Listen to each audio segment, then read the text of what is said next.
And now, real tips for real people who live real lives.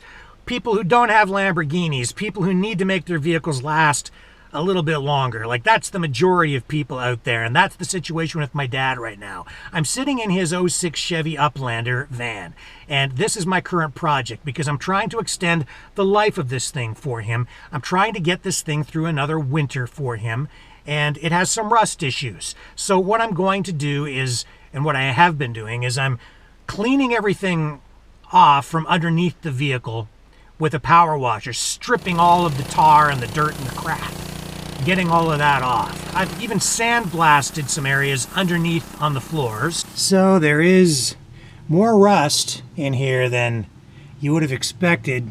And where there's real cancer, real bad rust, I'm cutting all that out. And I'm putting in new steel, welding that in.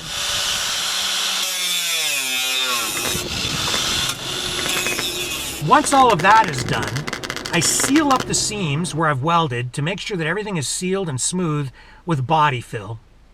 Then I paint everything with a high quality rust paint. After I've done that, I apply this stuff, and this is what I do different than a lot of other guys. Some guys will just pop rivet in some steel and then coat it with that gooey, messy tar, that undercoating that never really ever hardens up. It always stays kind of sticky and messy.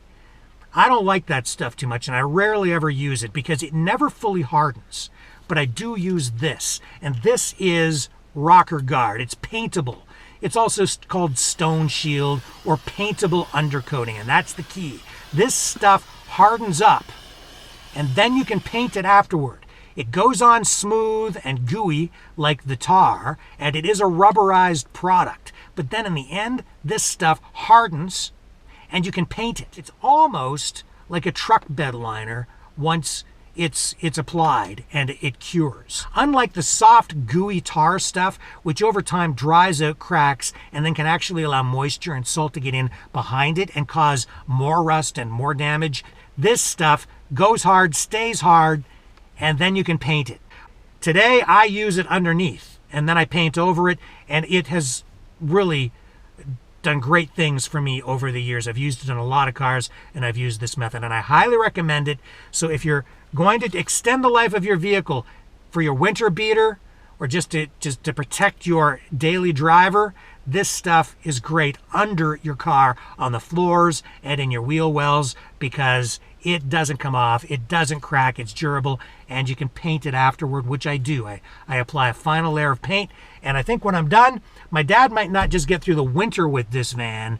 This thing might actually last him a couple more years. Well, friends, that's all the time we have this week. So until next time, I'm Rick Walker reminding you, when you can't get to the car show, we will bring the car show to you online at sstcarshow.com.